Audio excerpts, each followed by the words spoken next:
Assalamualaikum warahmatullahi wabarakatuh. Perkenalkan, nama saya Muhammad Yusuf dengan NIM 05597118. Saya dari Prodi Sistem Informasi UPBJJ Jakarta. Pada kesempatan kali ini saya akan mempresentasikan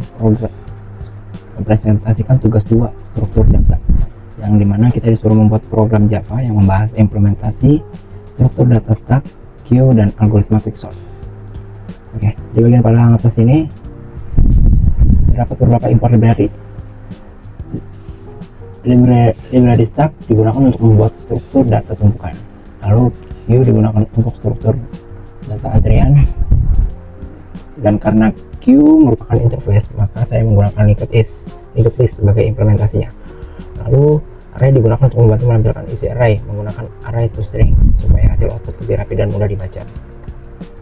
Selanjutnya program masuk ke bagian utama, yaitu method main. Method main merupakan titik awal program dijalankan. Di dalamnya saya membuat array bernama data awal yang akan digunakan untuk stack, queue, dan quicksort. Lalu masuk ke soal nomor 1. Di sini saya membuat objek stack dengan nama stack data.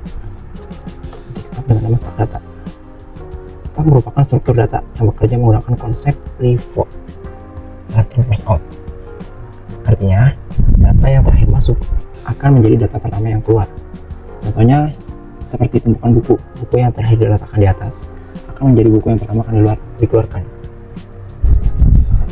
Lalu memasukkan data dari array dimasukkan ke dalam stack menggunakan perulangan for. Di sini method push digunakan untuk memasukkan elemen ke bagian atas stack atau puncak stack. Lalu saya menampilkan isi stack sebelum di pop. Selanjutnya dilakukan proses pop sebanyak 2 kali. Metode pop memiliki fungsi mengambil data paling atas sekaligus menghapus data tersebut dari stack atau antrian. Karena stack menggunakan konsep pivot, data yang terakhir masuk akan keluar lebih dahulu. Jika data terakhirnya adalah 10 dan 11, maka dua angka itu yang pertama keluar dari pop atau antrian tersebut. Lalu program menampilkan isi stack setelah di pop. Lanjut ke soal nomor 2, yaitu membuat objek queue menggunakan linked list sebagai implementasinya. Kita disuruh menggunakan queue dengan konsep FIFO atau first in first out. Artinya data yang pertama masuk akan menjadi data yang pertama yang keluar. Contoh queue dalam kehidupan sehari-hari adalah antrian di kasir. Orang yang datang lebih dulu akan dilayani lebih dulu. Queue data yang kita semua data array dimasukkan ke queue menggunakan perulangan add data. Nah di sini masuk elemen data awal ke dalam queue satu persatu, lalu add menambahkan elemen ke bagian belakangan antrian. Lalu saya menampilkan isi queue sebelum di queue dan melakukan DQ sebanyak 2 kali. Metode remove berfungsi mengambil data paling depan sekaligus menghapus dari queue-nya. Karena queue menggunakan konsep pivot, maka data yang pertama masuk akan keluar lebih dahulu. Jika angka pertama dalam array adalah 5 dan 2, maka angka kedua itulah yang akan keluar lebih dahulu. Program kemudian menampilkan data yang dihapus dan sisa isi queue setelah proses dequeue. Lalu masuk ke soal nomor 3. Quicksort atau ascending. Quicksort adalah algoritma pengurutan data yang digunakan untuk mengurutkan angka dari kecil ke besar atau ascending. Data yang diurutkan berasal dari array di atas tadi, yaitu array bernama data awal. Proses quicksort dimulai pada kode ini, yang dimana untuk memanggil metode quicksort untuk mengurutkan data awal secara ascending.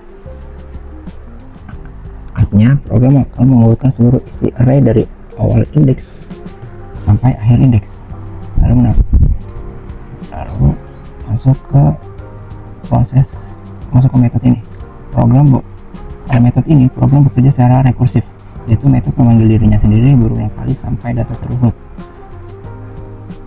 Di sini urutan subarray kiri elemen lebih kecil dari pivot, dan ini untuk urutan subarray kanan elemen lebih besar dari pivot. Lalu kondisi if low lebih kecil dari high. Artinya proses sorting hanya dilakukan jika jumlah data masih lebih dari 1. Lalu proses partisi. Nah ini dia. Metode ini digunakan untuk memilih pivot, memisahkan angka kecil ke kiri dan angka besar ke kanan. pivot dipilih dari elemen terakhir array. Itu ini, in pivot array, elemen terakhir dipilih sebagai pivot, dan i adalah indeks elemen terkecil sementaranya. Lalu proses swap, ini proses swap in array. Nah, saat ada angka yang lebih kecil dari pivot, maka posisinya ditukar menggunakan proses swap. Tujuannya agar angka kecil berada di kiri dan angka besar berada di kanan. Setelah semua dibandingkan, pivot dipindahkan ke posisi yang benar menggunakan kode berikut. Lepaskan pivot ke posisi yang benar. Bagian ini penting karena menentukan posisi akhir pivot. Tujuannya supaya angka yang lebih kecil dari pivot berada di sebelah kiri dan angka yang lebih besar berada di sebelah kanan. Lalu ada return. Baris ini digunakan mengembalikan indeks atau posisi pivot yang sudah benar. Nah, ini dia. Nilai tersebut nanti dipakai oleh metode quicksort untuk membagi array menjadi bagian kiri dan kanan agar proses sorting bisa dilanjutkan secara rekursif. Nah, ini dia. Setelah pivot berada di posisi yang benar, quicksort panggil lagi untuk bagian kiri dan kanan array. Proses ini terus berulang sampai semua data tersusun dari kecil ke besar. Oke, jadi langsung aja kita cek aja hasilnya seperti apa. Kita run dulu. Oke, masuk.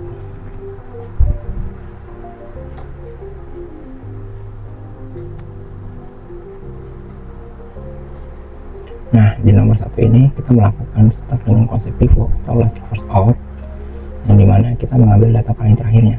Jadi isi stok sebelum di pop itu masih full, masih ada 11 dan kita mengambil 2 perulangan, maka 10 dan 11 akan diambil.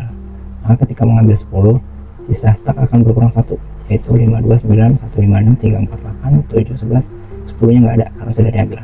Dan ketika kita melakukan perulangan 2 kali, kita mengambil 11, maka sisa staknya adalah 529, 156, 3487. Angka 11 nya juga akan hilang di sini. Dan isi stak setelah di plot akan jadi 15291563487. Oke, lanjut ke soal nomor 2, yaitu Q dengan konsep FIFO atau first in first out. Di sini ada data, di sini ada Q, isi Q sebelum dilakukan DQ, yaitu 52915634871110, dan melakukan proses perulangan sebanyak 2 kali. Jadi yang diambil itu karena dia first in first out, jadi yang akan diambil adalah data yang paling awal lebih dahulu. Karena kita melakukan perulangan 2 kali, jadi yang akan diambil adalah 5 dan 2. Jadi setelah kita mengambil DQ data 5, sisa Q nya adalah 29156 3487 11 dan 10. Dan setelah kita melakukan perulangan kedua kali untuk mengambil angka 2, maka sisa Q nya adalah 9156 3487 11 10. Dan isi Q setelah dilakukan perulangan 2 kali dari DQ adalah 9156 3487 11 10. Oke, mungkin cukup dipahami ya seperti itu ya. Lanjut ke soal nomor 3, yaitu quick sorting. Quick sorting ini adalah kita melakukan pengurutan data, yaitu dimulai dari yang terkecil ditaruh di sebelah kiri dan yang paling besar ditaruh di sebelah kanan. Jadi dari data awalnya adalah 52915634871110, datanya yang masih ngacak, maka setelah dilakukan quick sort atau penyortingan, datanya akan mengurut jadi 1, 2, 3, 4, 5, 6, 7, 8, 9, 10, 11. Jadi mungkin cukup sekian yang bisa saya jelaskan pada pertemuan kali ini. Baik atau kurangnya mohon maaf. Saya Muhammad Yusuf, saya pamit undur diri. Saya ucapkan terima kasih. Assalamualaikum warahmatullahi wabarakatuh.